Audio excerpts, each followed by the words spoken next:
importantes para nosotros porque vamos a trabajar concretamente en el Estatuto de la Ética y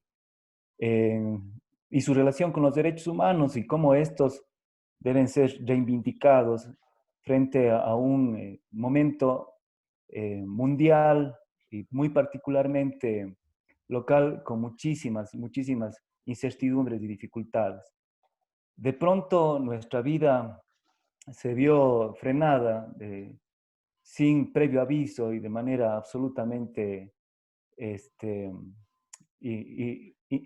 irreflexible. O sea, simplemente no nos dio tiempo de pensar en qué es lo que estaba pasando y qué es lo que nos va a pasar. Justamente de eso se trata esta reunión. ¿Qué es lo que vamos a hacer?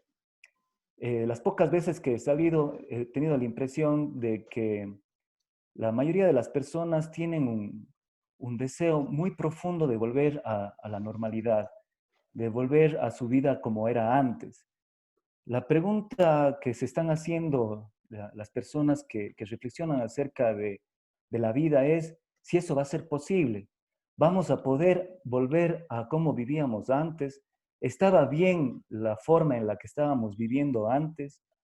Esas son las preguntas que se están haciendo y eso es lo que nosotros queremos contestar en cierta forma, ¿no? Frente a toda esta incertidumbre que estamos viviendo, ¿qué es lo que podemos hacer y qué es lo que va a pasar? Claro, con especial foco de atención a el tema de derechos humanos, el tema de la restitución de estos derechos y el tema de los grupos de atención prioritaria, que es lo que nos interesa, porque muchos de los participantes en esta reunión están trabajando directamente una serie de dificultades en relación justamente a personas que han sido vulneradas en estos tiempos sus derechos. ¿Qué es lo que va a pasar? ¿Qué valores son los que tenemos que mirar? Esas son las preguntas que nos estamos haciendo. Entonces, en el panorama mundial existen al menos dos filósofos que han intentado algunas respuestas interesantes y que han sido muy divulgadas y que yo me he tomado la libertad de, de como referencia. El uno es el eslavo Zizek, es un filósofo, sociólogo y psicoanalista, que sentencia definitivamente, no habrá ningún regreso a la normalidad. Eh, para este filósofo, la única forma de que enfrentemos esta situación es a través de la solidaridad y la cooperación. Aunque esta solidaridad y cooperación pueda resultar de un mero ejercicio racional y egoísta como medio de supervivencia a la cooperación. Si se piensa que los países van a volcarse a un estado de mayor control y sentencia también que una de sus frases que han sido más populares, comunismo o barbarie. Para él, definitivamente el capitalismo va a sufrir un duro golpe. Y vamos a pasar a unos sistemas legislativos más rigurosos y punitivos. Él piensa que de alguna forma el Wuhan pandémico puede ser habitual en las ciudades del mañana. Wuhan es un filósofo coreano que vive en Alemania, que ha tenido una repercusión importantísima en la filosofía mundial, en las reflexiones acerca de la filosofía y de cómo estamos viviendo. También es un crítico muy profundo del neoliberalismo y del capitalismo, pero él piensa que al contrario de Zizek, el capitalismo no se debilitaría, sino más bien se profundizaría el individualismo y las personas se aislarían un poco más. La pandemia no generaría ningún sentimiento colectivo, eh, más bien cada persona se preocuparía por su autoconservación. Y pone de ejemplo los países europeos que no se han podido juntar en función de tener un mismo comportamiento frente a la pandemia. Y dice, la solidaridad consistente en guardar distancias mutuas con una sociedad distinta, más pacífica, más justa. En todo caso, señala, esta crisis podría ser una oportunidad para revisar nuestras formas de estar y de ser en el mundo. Byung-Chul Han está fascinado con la forma en que los asiáticos han enfrentado la pandemia. Ellos han tenido la capacidad de a través del control de datos, de saber dónde están las personas enfermas, dónde se dirigen y qué es lo que hacen, y de esa forma han podido enfrentar en cierta forma mejor la pandemia que los países occidentalizados. Pero eso le preocupa porque cree que estos dispositivos de vigilancia van a tener una incidencia en la vida privada de las personas y a la larga les van a ir asumiendo esa misma forma de controlar la actividad de las personas. En todo caso, se ejercería para él una especie de biopolítica porque nos podrían controlar tal como están las cosas desde nuestra temperatura corporal, nuestro peso, nuestro nivel de azúcar en la sangre y efectivamente ejercerían una nueva forma de dominio, lo cual tendría como consecuencia, por supuesto, que los estados de emergencia que estamos viviendo actualmente con las restricciones que tenemos tiendan a normalizarse y exista por consiguiente una reducción de derechos humanos y un profundo debilitamiento de la democracia.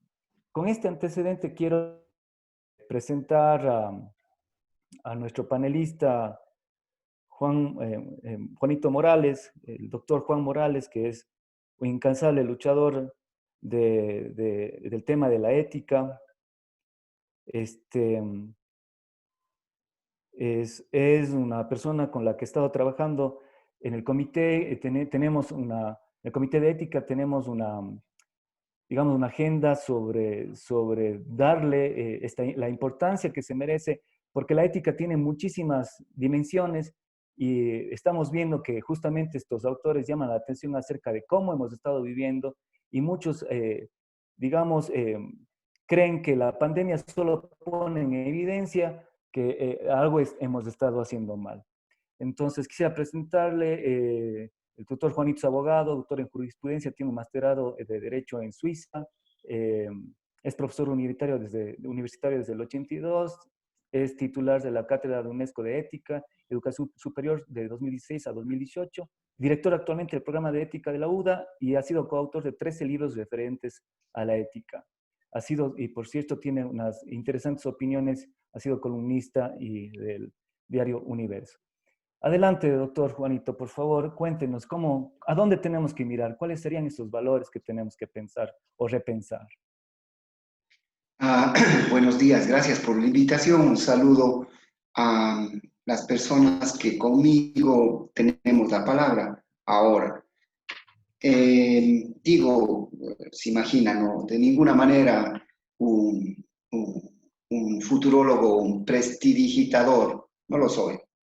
Más bien, desde la reflexión permanente, tratar de encontrar caminos, pero el imponer alguna cosa no lo veo como algo que emerja de mí. Más bien, mi función, digamos, en la vida es trabajar y, sobre todo,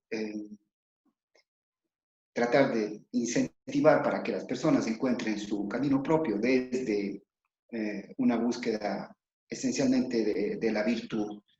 Y entendida la virtud y entendida la ética y entendida los valores, no como adornos superfluos, sino como manifestaciones humanas, civilizatorias, históricas, geográficamente en todo el planeta, que tienen sentido porque es una de las formas humanas para mantenerse y para proyectarse. Es decir, la ética y los valores emergen como una forma humana de contribuir con la sostenibilidad y con la vida. Porque la vida es la esencia misma de las criaturas. No hay criatura en el mundo animal, no hay criatura en el mundo viviente y tampoco los seres humanos que expresamente atentemos en contra de nuestra propia supervivencia.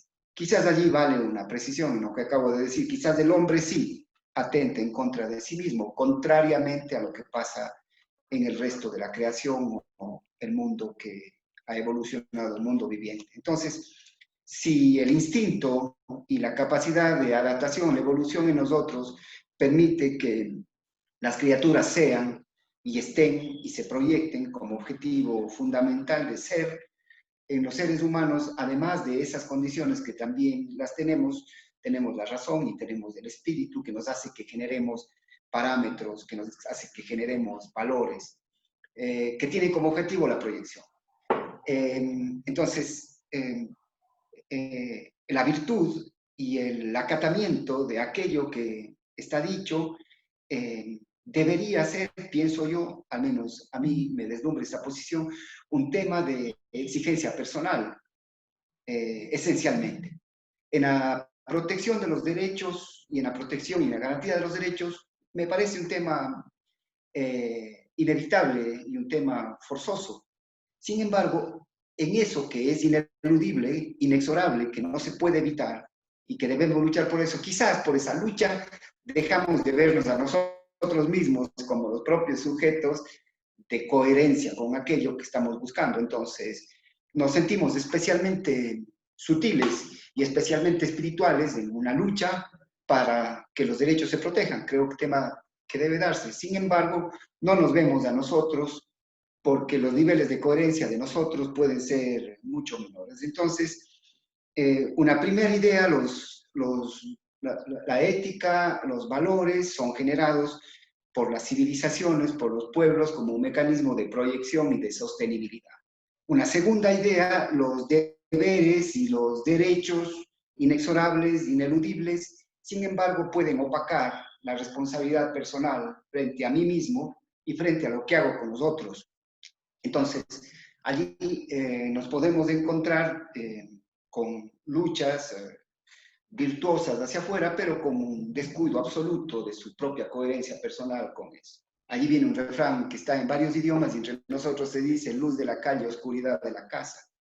Entonces, me parece que en una búsqueda individual de la virtud es indispensable, así como la lucha por los derechos y la garantía de los derechos afuera es algo inexorable, me parece que aquel que está en eso debería también de manera inevitable e inexorable verse a sí mismo con espíritu crítico para tratar de encontrar esa coherencia que es exigida a los otros. Porque solamente desde allí la legitimidad de la honradez y la honestidad de luchar por los derechos y las garantías tiene sentido, porque si no puede ser también un parapeto para posicionamientos de otra índole.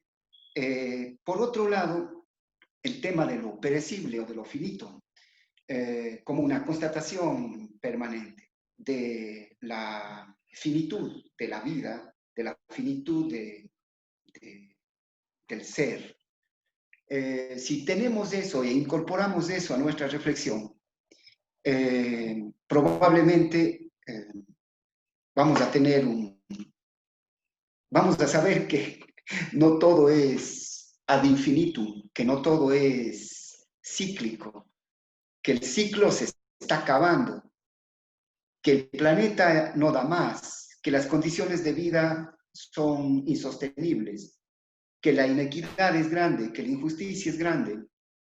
Y no solamente de los de allá sí, con nosotros, sino de nosotros con nosotros y de nosotros con los que están a nuestro lado, en casa. El aprovechamiento, la deshonestidad, la corrupción, bajo el parapeto de lucha por esto o por el otro. Entonces, los cristianos, y yo soy uno, hablan de el temor a Dios. Los que no son cristianos y tienen una ética laica que obviamente tiene sentido, como también tiene sentido la ética conectada con una verdad profunda y religiosa. Lo uno no inhibe a lo otro. Habría que dejar de tener vergüenza de pensar que la conexión con Dios es una atadura que nos aleja del racionalismo. Los más grandes pensadores han sido gente de fe. Y luego el hecho de pensar que alejándonos de eso y solamente con la razón podemos encontrar los caminos, probablemente nos tienen donde estamos desde este rato a nivel de mercado, a nivel de consumo, a nivel de capitalismo y a nivel de comunismo, porque aquellos que estuvieron al frente de las sociedades en donde este régimen se implementó, obviamente cometieron las atrocidades más grandes en nombre de los derechos de una colectividad y de una comunidad a la que decían respetar, simplemente porque eran incoherentes, como también lo son aquellos que estando al otro lado dicen que hacen cosas en nombre de nosotros. Entonces,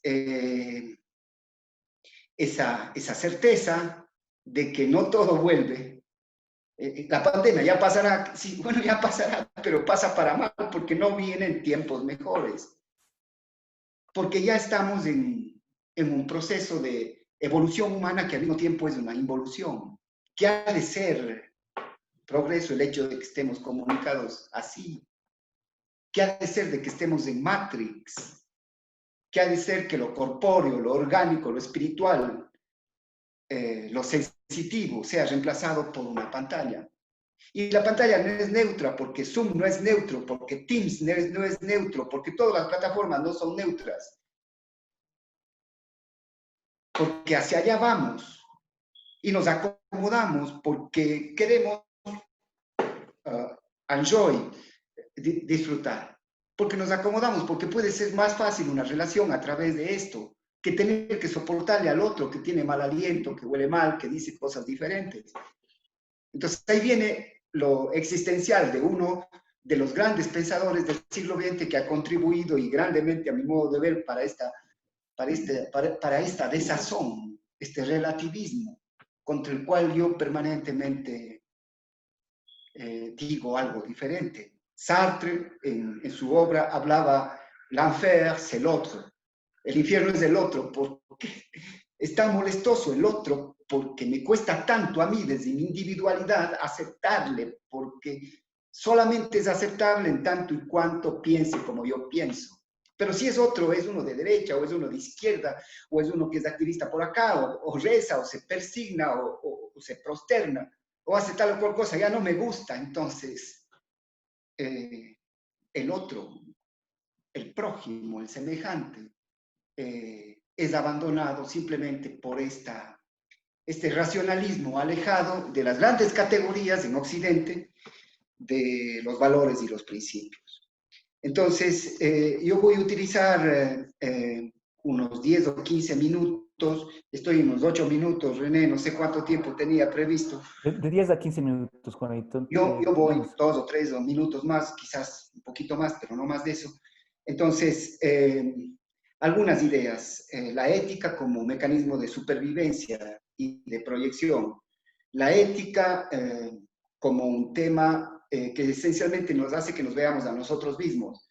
Los derechos como algo inexorable, pero también los deberes como algo inexorable. La necesidad de ser virtuoso y la necesidad de cumplir. La necesidad, la ética del deber. Yo tengo que ser, no solamente ver lo que los otros tienen que ser, sino yo mismo.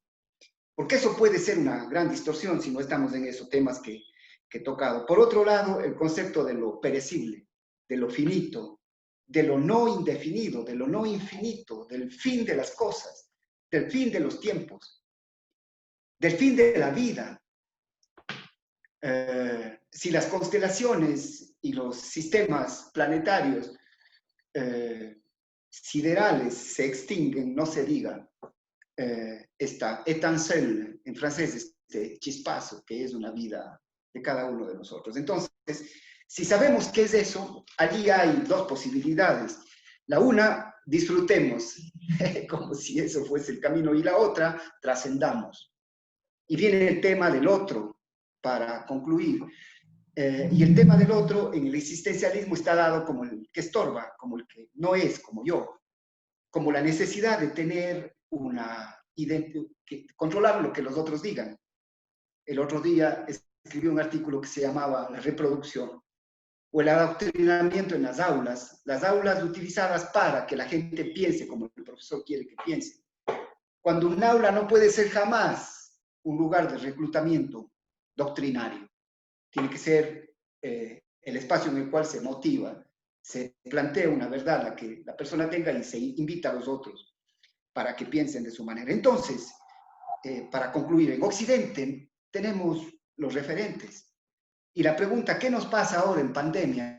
¿Y qué nos va a pasar después? Digo, no tengo respuesta. Sin embargo, personalmente, el referente está dado, la solidaridad como principio está dada, la misericordia como valor está dado, la comunicación, el comunicar, la interacción con el otro está dada, la solidaridad, la humildad está dada, la búsqueda de la igualdad y la equidad está dada. Los que fallamos somos los seres humanos. Yo no veo frente a las diferentes posibilidades que podrían plantearse qué nuevos valores debemos tener. A mí me parece que sin duda puede haber una variación sobre el tema, sin embargo ya está dado. Somos los nativos, somos los ciudadanos, somos las personas los que tenemos que encontrar caminos de mayor coherencia con aquello que sabemos que está bien y que es una verdad a construir.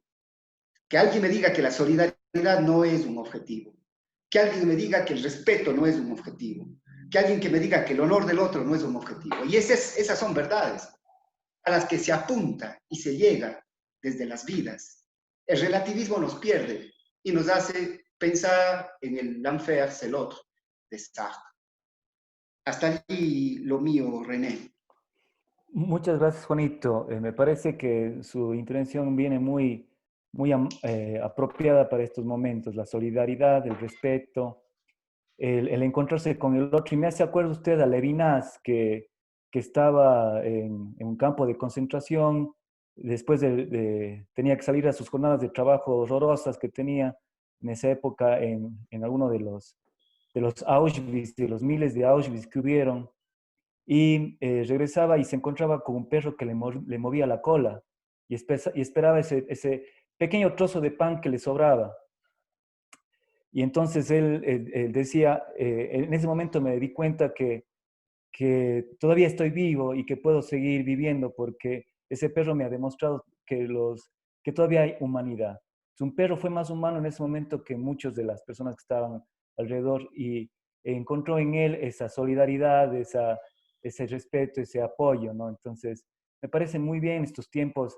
Creo que el mensaje de estos filósofos también apunta a eso. Debemos cambiar ese modelo individualista que tenemos de vida, donde lo único que nos interesa es acumular y acumular más, sin pensar, por supuesto, en ningún tipo de solidaridad. Muchas gracias, Juanito. Luego de las partes, por supuesto, tenemos oportunidad de hacer preguntas. Las preguntas van a ser por escrito. A nuestro decano, Ramiro Lazo, que ha tenido la bondad de participar también.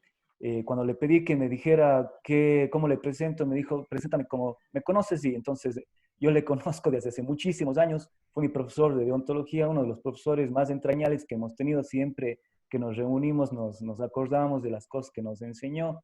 Es una de las personas más coherentes que conozco, muy afable. Sé que ha estado al frente de todo el proceso de evaluación de profesores durante muchísimos años. Nos presentó recientemente su informe en un libro que se publicó. Ha publicado también otras obras refería, y por cierto, siempre ha sido para mí un referente que tiene que ver con el tema de derechos y cosas. Yo escuché la primera vez de nuestro profesor Ramiro Razo, a quien quiero darle la bienvenida. Él tiene el tema de la ética y los derechos humanos. Bienvenido, Ramirito. Gracias, René. Yo me alegro por ustedes, a la cabeza del Juanito, en el equipo de ética en la Universidad de la SUAY, sobre todo porque está en buenas manos y con tu apoyo también igual. Gracias por tus palabras, no me las merezco, pero es eso mismo lo que decía Juan hace un momento, ¿no es cierto? Que cada uno intente encontrar su camino, pero desde la virtud, palabra añorada y no bien puesta en estos momentos, ¿verdad? Pero que tiene que ser resaltada en función de aquello enormemente grande y dichoso que es el ser humano. Por eso a ustedes felicitaciones y gracias. También saludo a la doctora Oleas y a Juan con mucho estima, mucho cariño. Yo me permito en este momento continuar con lo que Juan y también tú, René, has comentado en el tema de el empalme de la ética con respecto a los derechos humanos, por supuesto. se descubrió, dice en una carta anónima, en un campo de concentración, ¿no es cierto? Y por eso mismo no sabemos a qué número pertenecía ni a qué supuestamente ser humano degradado pertenecía a esa carta. Y lo único que decía la carta es lo siguiente: estimado profesor, soy un sobreviviente de un campo de concentración. Mis ojos vieron lo que ningún hombre debería ver: cámaras de gas construidas por ingenieros capacitados, niños envenenados por médicos muy bien entrenados, recién nacidos asesinados por enfermeras capacitadas, mujeres y bebés baleados y quemados por graduados universitarios, no eran cualquiera. Entonces, tengo mis sospechas sobre la educación. Mi petición es: ayuda a tus alumnos a convertirse en humanos. Porque nada de lo humano, digo yo, te tiene que ser indiferente, decía uno de los sabios. Tus esfuerzos, sigue la carta, nunca deberían producir monstruos entrenados o psicópatas expertos. Leer, escribir y saber aritmética o cualquiera de otra de las ciencias solo será importante si hacen que nuestros hijos sean más humanos. Carta escrita supuestamente, ¿no es cierto?, por alguno de aquellos que fueron innombrables y que solamente eran puro número. No servían para nada. Eso mismo me da pie, estimados amigos, para poder comprender en este momento, ¿no es cierto?, lo que fue antes y lo que es hoy. Capaz que la similitud sigue siendo la misma. ¿Por qué? Porque para llegar a los derechos humanos, a la proclamación de los derechos humanos, ¿no es cierto?, a la declaración propiamente de los derechos humanos, el mundo vivió un ambiente de podredumbre total, de locura.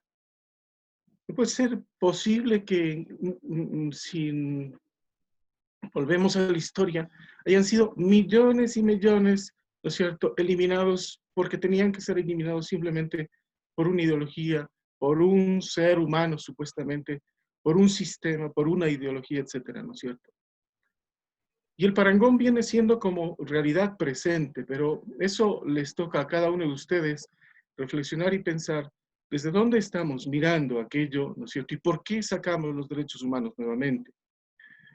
Fue una realidad de endiosamiento total, ¿no es cierto?, con personajes concretos que se creían todopoderosos, con ideologías totalitarias que hacían y deshacían porque tal vez me gustaba o no me gustaba lo que decía el doctor Morales hace un momento, ¿no? El otro me estorbaba, el otro no era para mí.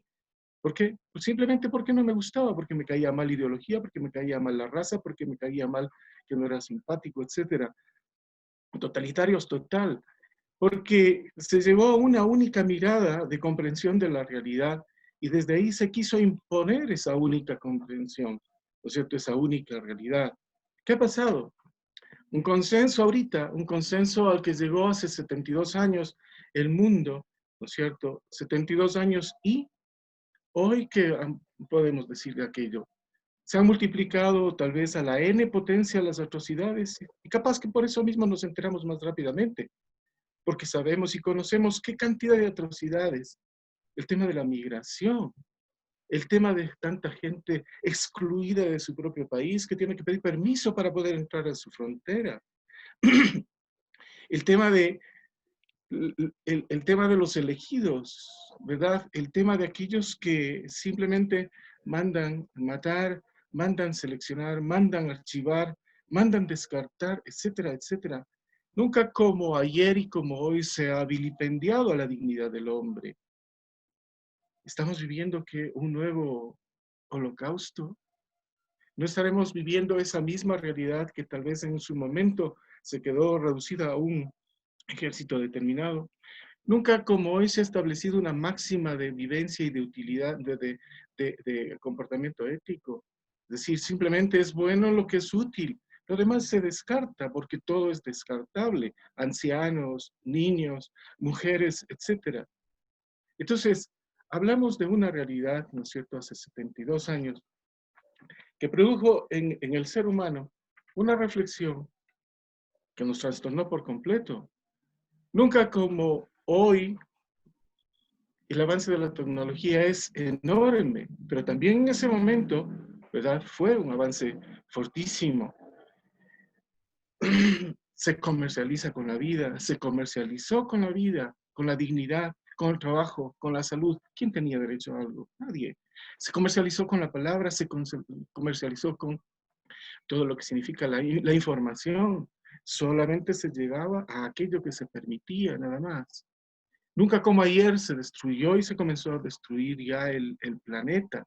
Se festinó al momento, ¿no es cierto? Nunca como hoy, como ayer, se vive y se vivió una sociedad de escándalo. No somos capaces de afrontar racionalmente al otro. ¿Por qué? Porque enseguida lo único que nos interesa es atacarlo de forma personal. Entonces, es ayer y hoy. No hay un cierto parangón, hay una cierta similitud de vivencia del ser humano en este mundo. No existen espacios privados, tú lo decías, René. Hoy hay un seguimiento tecnológico enormemente dictatorial, ¿no es cierto?, de seguimiento de las personas, pero en su momento también, porque caso contrario, el que no estaba con la ideología, con el líder, era denunciado, era eliminado por completo. Se hacía un seguimiento pormenorizado en todos los ámbitos, en todos los ámbitos. Entonces, yo quisiera aterrizar que sin ser completamente negativo, ni ser de ninguna manera mal agüero para nadie, por supuesto, ¿no es cierto? Comprender que de dónde surgen los derechos humanos. Y lo más lindo, amigos, es que si leemos los derechos humanos después de tanta atrocidad, como ayer como hoy, y volvemos a hacerlo, tenemos que dejarnos llevar por la mano de la dulzura, de la ternura. Si comienzan ustedes a leer y si los interpretan, si los comienzan a racionalizar los derechos humanos, tienen una capacidad de dulzura y de ternura increíblemente. ¿Saben por qué? Porque detrás de todo estuvieron algunas mujeres líderes en su momento.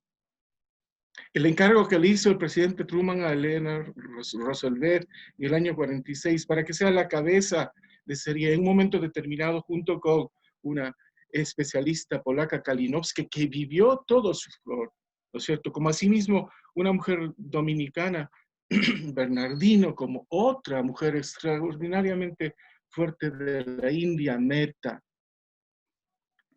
Esa dulzura fue propuesta en los derechos humanos, independientemente, ¿no es cierto?, de aquellos que fueron audaces al proponer y decir ante tanta miseria y tanta desolación, basta, hay que proponer algo que sea significativamente tierno, dulce, digno del ser humano como ser humano.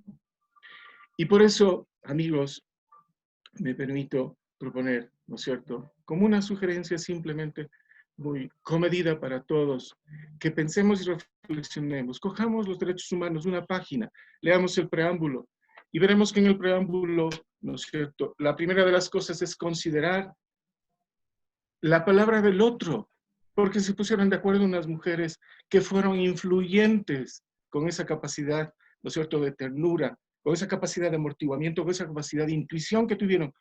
Y ese preámbulo dice, considerando que los pueblos de las Naciones Unidas han reafirmado en la Carta su fe en los derechos humanos, como restableciendo nuevamente la palabra del otro es importante, mi palabra, la tuya, la de todo el planeta. Entonces, seamos capaces de promover la dignidad y el valor personal, ¿no es cierto?, de cada uno de los seres humanos. La igualdad entre hombres y mujeres, se dijo, no necesitamos hacerlo aquello, ¿no es cierto? Y el progreso social y, por supuesto, el mayor nivel de vida del ser humano como libertad. Pero a mí me parece que tenemos que reformularlos en función de un tratamiento ético posterior. Y reformularlos significa que hoy, en este momento, los derechos humanos tienen que ser contemplados desde el cuidado, desde el sentido de tierra, de planeta, de universo, de tal manera que no habrá derechos humanos ligados a ninguna persona que no estén ligados, ¿no es cierto?, y contemplados como son los derechos de la naturaleza, los derechos de la vida, los derechos de la tierra. Es decir, sin más, Sin el respeto a los derechos de la casa común, que es la tierra, ¿no es cierto? Son inviables los derechos humanos en este momento, porque se ha dado todo lo posible para poder hacerlo hoy, ¿verdad? Por lo tanto, los derechos humanos tienen que ser reformulados a partir de la centralidad de la tierra, la única casa que tenemos, el único planeta donde podemos en este momento vivir. Juan decía que les hemos tratado pésimo, que ya está por desaparecer, que estamos con una señal de alerta, ¿no es cierto? Nunca como hoy una de las poblaciones de la Antártida, ¿cierto? Ha llegado a unos grados extremos de temperatura cuando nunca ha tenido tantos grados extremos de temperatura. Por lo tanto, estamos pasando en este momento, y les invito a pasar de lo local, de lo miramiento exclusivamente cercano, ¿no es cierto?, de unas sociedades nacionales a una sociedad mundial, de unos ecosistemas regionales de un planeta, una mirada del planeta Tierra, a un planeta, del planeta Tierra al universo y del universo a esa insondable misteriosidad, llamémoslo así, ¿no es cierto?, de lo que significa el mundo, el universo, absolutamente todo. Me permito, por lo tanto, terminar, amigos, ¿no es cierto?, proponiéndoles absolutamente que lo revisemos, que todos los derechos, todos, absolutamente todos los humanos, el ser humano tendrá que ser capaz de crear otra civilización que se sienta hijo de la tierra, ¿no es cierto? Una sostenibilidad como para mantener las distintas formas, mantener el respeto, producir a las generaciones futuras. ¿Qué dejamos a las generaciones futuras? Una frágil tierra que nos va a destrozar por completo. Ya Teilhard de Chardin, uno de los grandes filósofos y místicos, en el año 33 decía, ¿no es cierto?, que era necesario y posibilitar un mundo nuevo, globalizado, con una mente y un corazón nuevos, que decía Juanito desde el tema de la virtud. Amigos, con esto me callo y te doy la palabra, René. Solamente es la posibilidad de decir, el ser humano sí, pero ya una mirada mucho más amplia, porque hemos sido muy tochos de mirada, muy tochos de actitudes, muy tochos, ¿no es cierto?, de todo. ¿Qué nos va a pasar? Nada. Si no cambiamos el corazón del hombre, nada será posible. Muchas gracias. Muchas gracias, Ramiro. Muy elocuentes sus expresiones, muy reflexivas. Me parece que una de las cuestiones claves que hasta ahora vamos dejando a limpio es que una racionalidad, una ciencia sin crítica, sin reflexión, no puede ser muy irracional, puede ser muy eh, terriblemente funesta, como ya señalaba Juanito, como usted también lo ha recalcado. No importa cuánto ha avanzado la ciencia, si es que la ciencia se usa para dañar a otros. Y justamente de eso se va a tratar la intervención de Silvita. Silvia Olés es una amiga de hace muchísimos años, que yo le tengo en una altísima estima. Ella ha sido uno de los pilares que ha hecho que esta ciudad vuelque su interés sobre los grupos de atención prioritaria, muy particularmente la niñez y adolescencia, que es en el ámbito que yo le conocí. También es una de las personas más coherentes que conozco, y eso de la coherencia no es cosa fácil, como bien lo decía Juanito, es una de las cosas más importantes. Ella es magíster en política social de la infancia y adolescencia, ha tenido también una importante incidencia a nivel internacional, trabajando como becaria en el proyecto Roma de niños y niñas con discapacidades en Málaga, España. Tiene una importante experiencia laboral, ha sido secretaria del Consejo, ex secretaria del Consejo Cantonal de la Niñez y Adolescencia, secretaria ejecutiva, es coordinadora del proceso formativo Convivir para Ser Felices. Actividad actual fue hace poquísimo, también fue docente de la Facultad de Psicología de la Universidad de Cuenca, y hace poco estuvo trabajando como asesora de la Comisión Especializada de la Niñez y Adolescencia en la Asamblea, y ha sido, por supuesto, una expositora conocida. Ahora está regresando por fin a su ciudad y está incorporándose de nuevo al Consejo, por lo que yo tengo el privilegio de poderle invitar. Silvita nos va a hablar de cómo están esos derechos. Ya hemos hablado de la ética como el piso, el piso donde nos podemos situar. Hemos hablado de que esa ética tiene una expresión muy concreta en los derechos humanos y que hay que repensarlos. Y ahora Silvita nos va a hablar acerca de cómo está esa situación, qué es lo que está pasando actualmente en la pandemia, cómo va a ser el tema de los derechos, y no para las personas en general, los que estamos aquí, que vemos que va a haber muchos cambios, sino más específicamente en las personas que siempre han estado de alguna forma menos visibles, de alguna forma más vulneradas y en mayor riesgo de perder esos derechos. Adelante, Silvita, cuéntanos. Bienvenida. Muchísimas gracias. Gracias por esa maravillosa presentación. Creo que no me la merezco. Muchas gracias por esta invitación. Un saludo afectuoso, reiterar ese cariño a la Universidad de la SUAY. Fui parte de esas aulas universitarias. De igual manera, el agradecimiento al doctor Lazo como al doctor Morales y un saludo afectuoso a todos los estudiantes que nos están acompañando en este diálogo.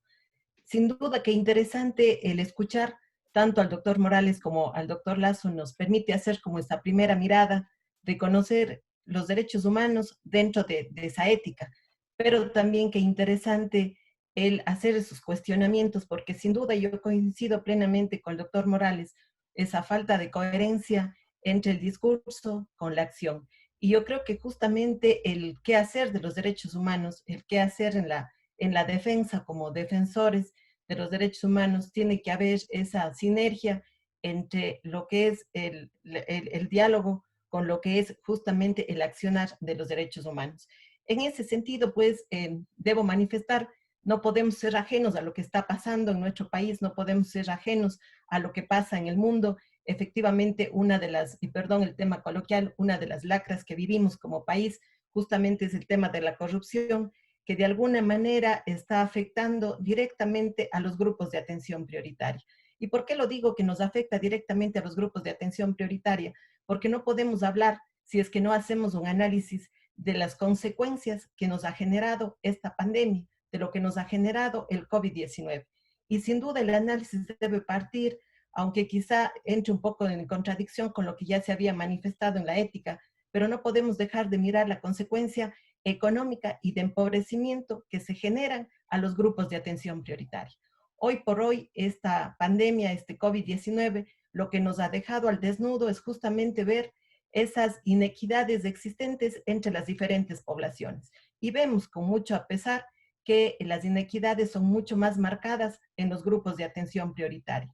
Vemos con mucho pesar que hoy niños, niñas y adolescentes, a raíz de esta pandemia, tú ya lo decías, efectivamente contar con estadísticas escalofriantes, ver que se han incrementado los infanticidios, ver que en menos de 2, 3 meses hablamos de un registro, y recordemos que hay los subregistros de más de 13 niños que han sido víctimas, han sido asesinados, por decirlo de alguna manera, por gente cercana a ellos. Entonces, ahí coincido con lo que decía el doctor Morales, ese individualismo y esa falta de ver al otro, de verle al otro como yo, como persona, como sujeto de derechos. Entonces vemos que la niñez y adolescencia en este momento quizá es una de las poblaciones que está teniendo una situación mucho más crítica y violenta frente a los derechos mismos. Luego escuchar también todo lo que ha significado estos despidos masivos, que sin duda nuevamente refleja la situación de inequidad entre los grupos de atención prioritaria. Hace muy poquito veíamos en los noticieros más de 1.250 personas con discapacidad que están siendo desvinculadas de sus áreas laborales. Creo que el objetivo y el propósito es justamente volver esa mirada a los derechos humanos, pero volver a ese humanismo, como lo decía en su momento el doctor Morales, volver de participar, de ser parte, de involucrarnos dentro de las acciones. Efectivamente, creo que este es un reto bastante duro, porque creo que a los seres humanos nos toca nuevamente humanizarnos, ya se lo decía, y nos decían en un momento de que la población de alguna manera, solamente el hombre se destruye al hombre, y ahí sí coincido plenamente, porque vemos que justamente esa fragilidad o esa vulneración de los derechos se da de hombres a hombres.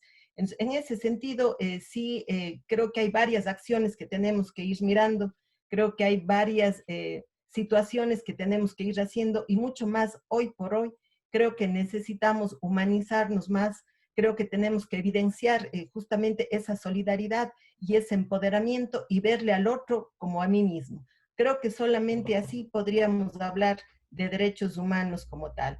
Es preocupante, decíamos, cuando vemos estadísticas de situaciones de las personas que están en situación de movilidad, como con el más mínimo reparo están siendo desalojadas de sus hogares y que no hay un solo camino o que no hay acciones concretas para que vayan a mejorar esa condición de los seres humanos.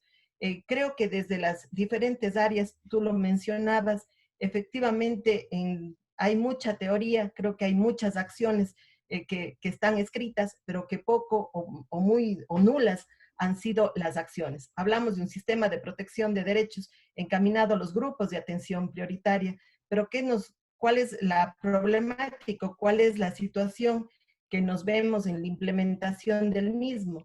Vemos situaciones complejas como falta de una especialidad, por ejemplo. No hay una especialidad que atienda los temas de niñez y adolescencia, no hay una especialidad que atienda de una manera integral la situación de los niños, niñas, de las personas con discapacidad, de las personas en situación de movilidad. Qué preocupante es ver hoy que, por ejemplo, en nuestros centros hospitalarios, las personas con enfermedades catastróficas no puedan ser atendidas. Qué cruel, y perdonen que utilice ese término coloquial, qué crueldad al no contar con los medicamentos que requieren para su bienestar. Y así podría enumerar un sinnúmero de situaciones de vulnerabilidad de derechos que vivimos todos los ecuatorianos y ecuatorianas en este país.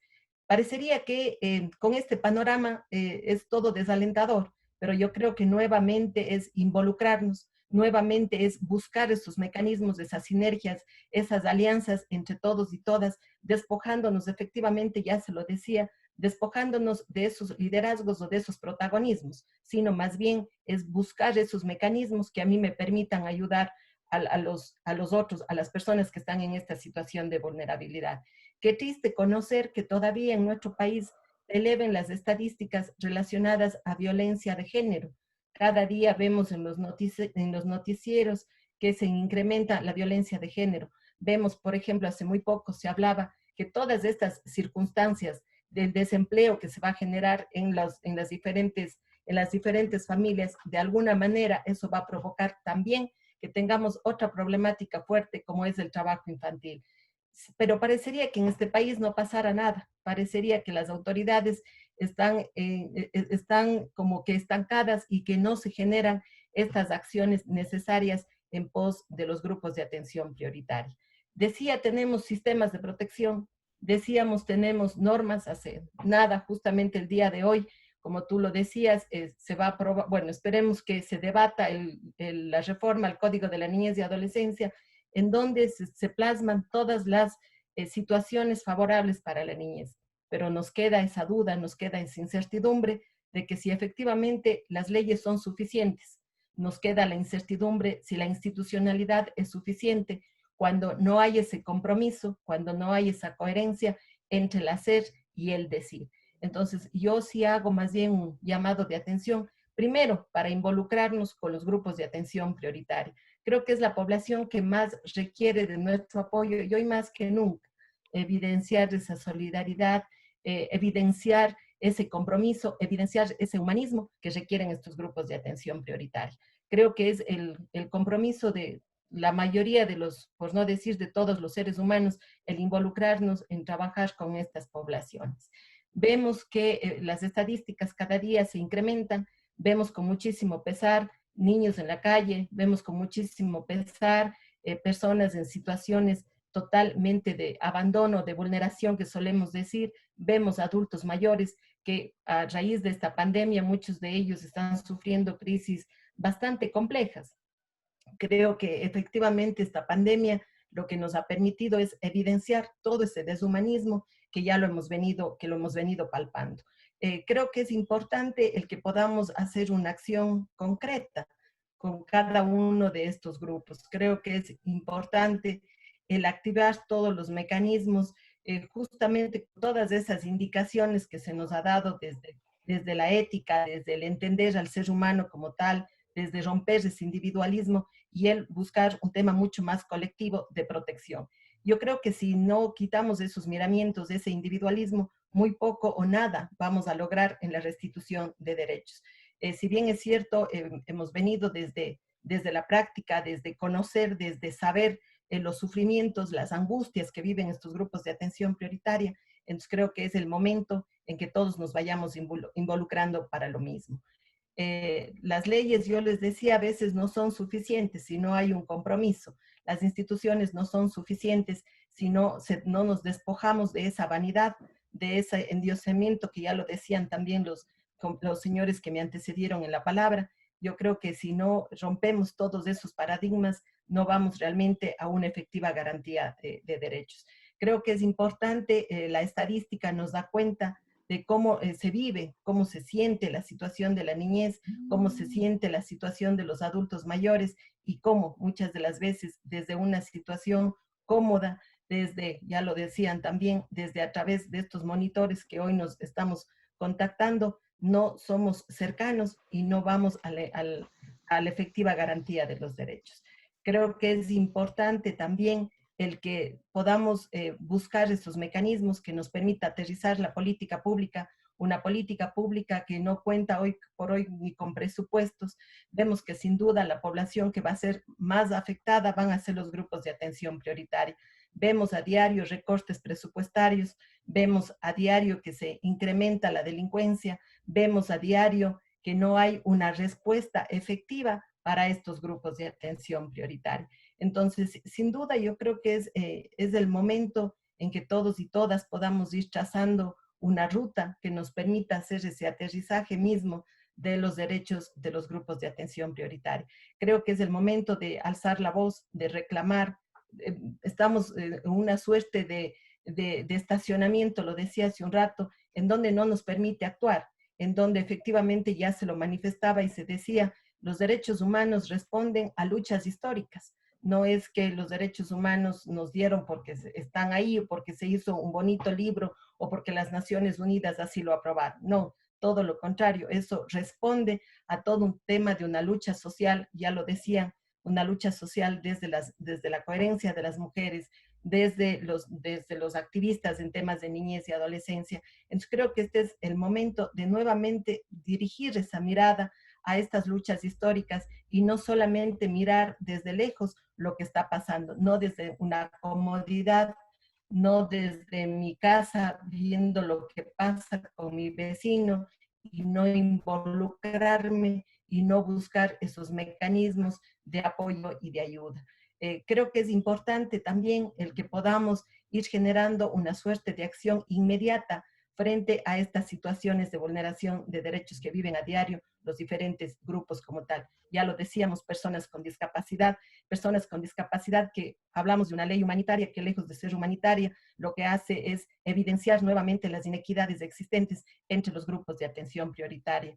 Vemos que se aprueban leyes a diario, tenemos un decreto del Ministerio de Trabajo que nuevamente desfavorece a los grupos de atención prioritaria, que nuevamente genera esas situaciones de inequidades entre las personas, entre los que tienen más, entre los que tienen menos, y quizá este tipo de leyes, este tipo de situaciones que han sido aprobadas en los diferentes ámbitos, nuevamente lo que hace generar es una brecha de estas inequidades sociales. Entonces creo que con toda esa introducción que hizo tanto el doctor Lazo como el doctor Morales, nos permite hacer un análisis, nos permite hacer ese miramiento, ese automiramiento de qué estoy haciendo yo como ciudadano, como ciudadana, cuál es mi rol dentro de este proceso, cuál va a ser mi accionar justamente en la defensa de los derechos de los grupos de atención prioritaria. Creo que es importante volver a involucrarnos, creo que es importante volver a alzar la voz, creo que es importante comenzar nuevamente con esas luchas sociales. Creo que ya tenemos los derechos humanos visibles, creo que ya conocemos todas las normativas, pero es necesario un involucramiento más directo, un accionar mucho más coherente en las acciones y en la defensa de los grupos de atención prioritaria. Entonces, quería hacer solamente ese contexto frente a toda esa introducción muy interesante que se hizo en torno a lo que es la ética, pero también creo que es importante mirar y generar ya la acción misma en la defensa de los derechos de los grupos de atención prioritaria. Lo decía, tenemos niños, niñas y adolescentes que son víctimas de violencia constante, permanente, y una de las cosas que a mí siempre me llama la atención, tenemos o se generan varios foros, generamos varios diálogos, pero creo que es importante también el escucharles qué piensan los niños, qué piensan los jóvenes, qué piensan los adultos mayores frente a esta situación. A veces es cómodo desde nuestra posición hacer como un análisis general y decir tienen esta necesidad o esta demanda o se vulneran estos derechos y tal. Pero también creo que es importante escuchar al sujeto de derechos como tal. ¿Qué es lo que dice un niño? ¿Qué es lo que piensa el joven? Hace muy poquito leía que muchos de los niños en este tiempo de pandemia, en este tiempo de confinamiento, qué es lo que ellos miran y qué interesante poderles escuchar y saber que muchos de ellos, a pesar de que se ha incentivado, a pesar de que se ha incrementado de mejor manera, se ha incrementado las situaciones de violencia, hay muchos niños que agradecen este espacio porque les ha permitido generar un diálogo y tener una convivencia más cercana con sus padres. Qué interesante escuchar a los niños también que dicen que han perdido ese vínculo de lo que era la escuela, de lo que era el colegio, de lo que eran esas relaciones personales con los otros. Hoy por hoy solamente están limitados y alguien decía, y además un tanto gracioso, nos decía, la escuela se ha resumido solamente a recibir clases. La escuela ya no tiene esa parte bonita del recreo, de la interrelación con sus compañeros y con sus compañeras. Qué triste el poder escuchar testimonios de las personas que están en situación de movilidad humana, en donde vemos que hay una deshumanización total, en donde prima nuevamente el capital sobre el ser humano, en donde muchas de las familias han quedado, perdón lo literal que voy a hacer, pero han quedado literalmente en la calle pública, porque no tienen para pagar los arriendos y han sido despojados de sus viviendas. Qué triste ver a las familias con personas con discapacidad que hoy por hoy en las leyes se esté discutiendo de que se va a perder ese sustituto que no pueda trabajar para beneficiar a una persona con discapacidad. Qué triste ver esa deshumanización, pero también creo que este tipo de situaciones que estamos viviendo debe alentar y nos debe permitir hacer una reflexión de tal manera que podamos humanizarnos más y que podamos trabajar por los grupos de atención prioritaria, por los que necesitan y sin duda hacernos también ese automiramiento, porque si no hacemos ese automiramiento, sin duda vamos a ser incoherentes entre el discurso y la práctica. Eso quería manifestar, estimado René, estoy a las órdenes para cualquier duda o cualquier inquietud que se presente en este Muchísimas diálogo. gracias, Silvita, muy clara. Como podemos ver, siempre la cuerda se rompe por el lado más flaco. Y siguen siendo los niños, las mujeres, las personas con discapacidad, personas en situación de movilidad humana, las que más están sufriendo. Eso no cabe duda.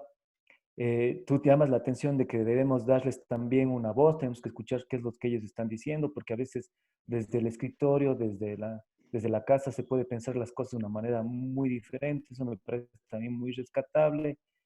Eh, Existen cifras que son preocupantes, has llamado la atención de las leyes que están aprobándose, que quieren proteger a la empresa, pero que dejan sin piso, por ejemplo, como tú decías, esas acciones afirmativas que han apoyado muchísimo a las personas que por su vulnerabilidad no pueden acceder al trabajo, por ejemplo. Y me parece de manera competitiva, ¿no es cierto? Entonces me parece súper importante. Y a mí me hace acordar también que muchas de las personas que ahora están escuchando están en la cancha. Esto también quisiera compartir con Juanito y con nuestro señor decano, que muchas de las personas que están aquí están en la cancha, Silvita, y están trabajando con las personas, con los grupos de atención prioritaria. Tenemos, por ejemplo, a Catherine Ochoa, que estaba trabajando en Girón con las personas adultas mayores y sin que sea necesario, porque no era un requisito que ella debía cumplir, estuvo acompañándoles con todas las precauciones del caso en este momento en el que justamente esa solidaridad se disfrazó de distanciamiento y los pobres, las personas adultas mayores que estaban distantes y no tenían cómo acceder a servicios, Katherine les estuvo apoyando, entonces tiene la oportunidad también de escuchar su voz. Tenemos muchísimos chicos que en este momento están enfrentando situaciones durísimas de vulnerabilidad con ideación suicidia, por ejemplo, por situaciones de vulnerabilidad y no sabemos cómo hacer funcionar este sistema de protección del que tú estás diciendo, porque existen muchísimas trabas, muchas dificultades, falta de articulación y aterrizando ya en el terreno concreto, nos vemos con la necesidad de aclarar los protocolos, con la necesidad de llamar la atención, Silvita, y tú que trabajas en el consejo de muchos funcionarios que no están haciendo bien su trabajo, en las distintas instituciones que son las que están llamadas a resolver estos problemas. Entonces, en este momento podríamos escuchar alguna pregunta que ustedes tuvieran para cualquiera de nuestros panelistas. En todo caso, mañana vamos a ver cómo esto aterriza. Tenemos situaciones de vulneración, ya lo dijo Silvita, se ha incrementado muchísimo la violencia doméstica, la violencia dentro de casa, la violencia de género, la violencia en la familia. ¿Qué se puede hacer? Mañana vamos a estar con Blanquita Pacheco, ella ha trabajado durante 20 años en la Casa María Amor y conoce muy bien el sistema, qué está pasando, cuáles son las alternativas, qué podemos hacer directamente con cuando nos llaman, porque también eso le quisiera contar a nuestros panelistas, nuestros chicos están atendiendo las llamadas al 171, donde están recogiendo muchísimos de estos temas, y por cierto ellos han tenido que dar salida. La ética en la práctica profesional es un tema sumamente importante y estoy muy orgulloso de todos los estudiantes nuestros que han tenido un trabajo sostenido y además sensible e incluso podría asegurar muy conscientes tanto de lo que dijo Juanito, tanto de lo que dijo Ramiro y tanto de lo que dijo Silvia Oleas. Están trabajando ya articuladamente, pero todavía vemos muchísimos problemas y muchísimas dificultades. No sé si tengan alguna pregunta. Estamos recibiendo por Me escrito. permite solamente hacer una pequeña acotación Ya. frente a la interrogante que vos planteabas en el sentido de qué hacer frente a esta inoperancia que se puede dar frente a la garantía de derechos. Yo creo que en este momento, y por eso yo lo decía hace un rato, tenemos leyes, se evidencia la vulneración de un derecho, hay una ley y hay una institucionalidad, pero que parece que no hay una sinergia entre estos tres componentes llamados a la restitución efectiva de derechos. Y hoy sí hago un llamado de atención. Creo que nos toca nuevamente volver a alzar la voz y hacer procesos de exigibilidad para que se dé cumplimiento con eso. Los derechos humanos, yo ya lo manifestaba también, parten de luchas históricas y creo que el día de hoy, frente a esta inoperabilidad, frente a esta falta de humanismo, lo que nos toca es evidenciar y exigir. Y creo que tenemos organizaciones que están justamente para eso. Una de ellas es la Defensoría del Pueblo, es el mismo Consejo de Protección de Derechos, que son organismos que están llamados para que justamente se cumplan y se hagan cumplir los derechos de todos los grupos de atención prioritaria. Cierto es, hoy tenemos un sistema de protección de derechos que de alguna manera este sistema de protección está articulado como en tres momentos. Uno, a través de la creación de la política pública. Dos, a través de los sistemas de justicia especializada y tres, de las entidades y de la implementación misma de la política pública, pensada en una efectiva restitución y reparación cuando hay un derecho vulnerado. Entonces yo ahí sí les hago ese llamado a las instituciones, hago ese llamado a los estudiantes para que justamente podamos activar estos mecanismos de observancia y exigibilidad para el cumplimiento de los derechos de todos los grupos de atención prioritaria. Eso quería acotar, René. Gracias, Silvita. Esa es justamente una de las cuestiones que me están preguntando, me lo hacen a mi chat, no sé por qué, pero a ver, me dicen, por ejemplo, ¿qué hacer concretamente? Existe, por ejemplo, un caso de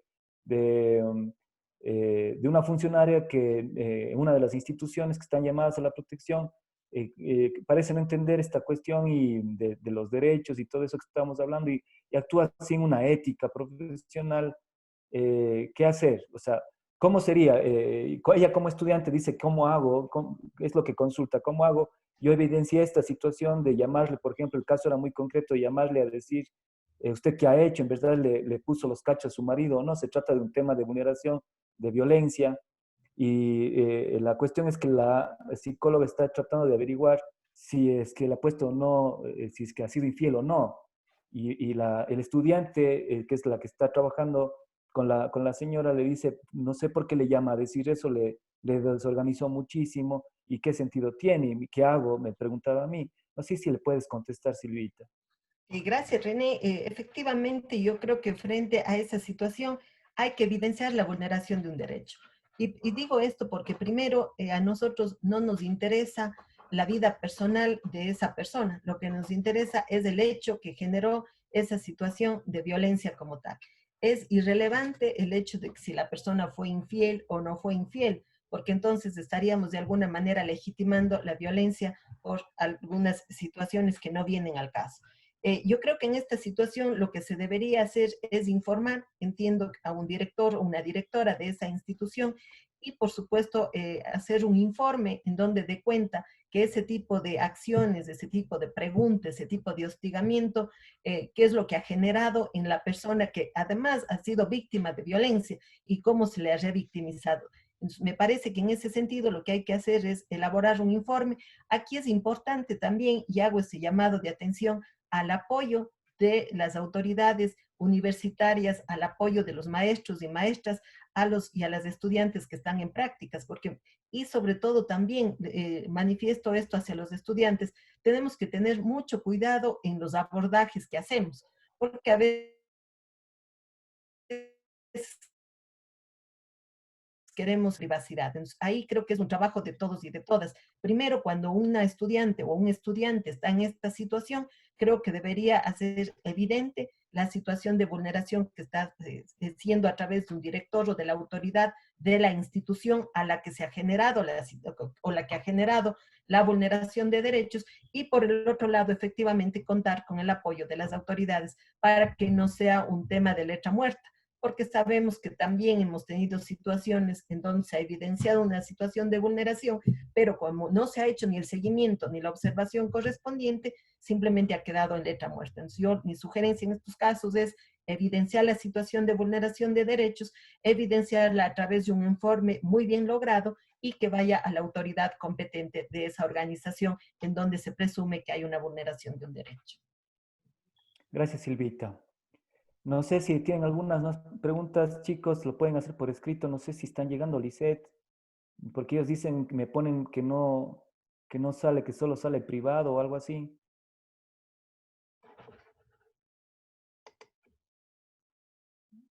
Lisette. Sí, sí, doctor. Las preguntas las pueden enviar por el chat y solo las recibe el anfitrión y coanfitrión del evento. Ah, ya, chévere. A ver, ¿alguna pregunta más, chicos?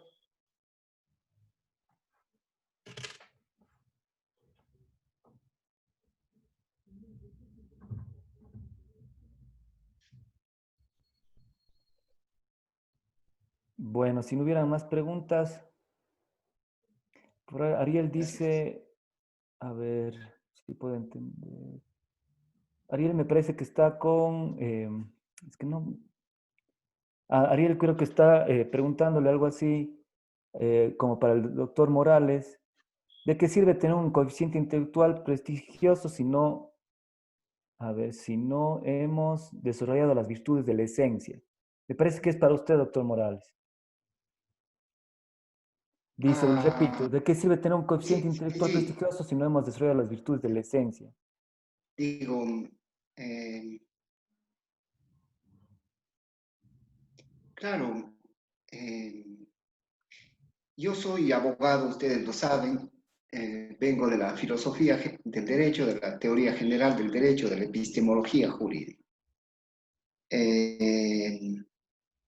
Entonces digo los protocolos y la normativa positiva, sin duda, pero digo, aquellos que cuando se propone que sigamos eso, veamos qué tan buenos somos nosotros con el consumo del agua o con el respeto a los temas de movilidad, etcétera, etcétera. Es decir, me parece que la institucionalidad jurídica acá, el imperio de la ley, es solamente un discurso y somos desordenados porque creemos que el derecho es un tema que no tiene que ver con la ética, cuando es el principal valor civil, el respeto estricto al derecho. Y no solamente aquello que yo crea que está bien, sino al derecho como tal, porque el derecho es la manifestación de la voluntad de todos. El resto es un tema que puede tener un grupo, otro grupo, pensamos que es así, pensamos que es así, está perfecto. El derecho recoge todo eso y nos plantea una norma de convivencia soportada por el uso legítimo de la coacción, de la fuerza. A la pregunta del estudiante, yo creo que una compenetración con uno mismo y el ejercicio de la virtud personal lleva a la excelencia. Y el conocimiento se convierte en una forma de ser y de trascender para aquellos que lo buscan. Si el conocimiento es una ligereza, obviamente que también ese conocimiento será ligero y será utilizado más o menos como cuando leemos algo de Wikipedia y lo ponemos ahí. En cambio, el virtuoso probablemente llega al tema del conocimiento desde la potencia del saber, para que no solamente seamos repetidores de citas de otros, es decir, citamos el hombre es el lobo del hombre. Bueno, eso es Hobbes. ¿Quién ha leído el Leviatán? Nadie, pero lo citamos. O hablamos de Nietzsche. ¿Quién ha leído la obra de Nietzsche? O hablamos de ligeros, livianos, frente al conocimiento. El conocimiento es serio. Y creo que acceder a eso es un tema también que se lo accede desde la virtud, no solamente a eso, sino a todo lo otro. Entonces, vuelvo al tema central, personal. La necesidad de trascender, de ser lo mejor posible en beneficio de los otros. Y de no mirar el defecto en los otros solamente, no digo que no se lo haga, sino mirar el propio. Entonces, la masa crítica espiritual sube y probablemente las decisiones de los individuos y de los grupos que están con la idea de ser mejores a nivel de virtud van a ser otras. Eso René, no sé si ya vamos a... Yo le quería pedir tal vez disculpas porque tengo otra reunión inmediatamente. El tema era, no sé cómo le ve, no me quiero ir sin su venia o sin que usted concluya, Renécito. Sí, yo creo que vamos cerrando. Ya les agradecería muchísimo tanto a Silvita Oleas como a nuestro querido decano Ramiro Lazo y a usted, Juanito Morales. Parece que no hay más preguntas. Y nada, me parece un tema muy importante. Mañana continuamos con cómo se aterriza esta cuestión de la protección de derechos, concretamente de la experiencia de la Casa María Amor con Blanca Pacheco. Es una trabajadora constante de este tema, conoce muy bien el sistema. Y voy a presentar, por supuesto, cómo funciona el sistema teóricamente, que debería ser articulado, intersectorial, con todos los principios de protección, de enfoques y de interés superior, etcétera, etcétera, etcétera. Entonces, nos veríamos mañana con los chicos. A ustedes, muchísimas gracias por su participación, han sido muy Gracias. elocuentes. Gracias a Gracias, profesora Ramiro. Gracias. Muchas gracias. Igualmente a ustedes, gracias. Muchas gracias. Mucho gusto. Hasta luego. Lizeth, podría ya... Sí, Lizeth.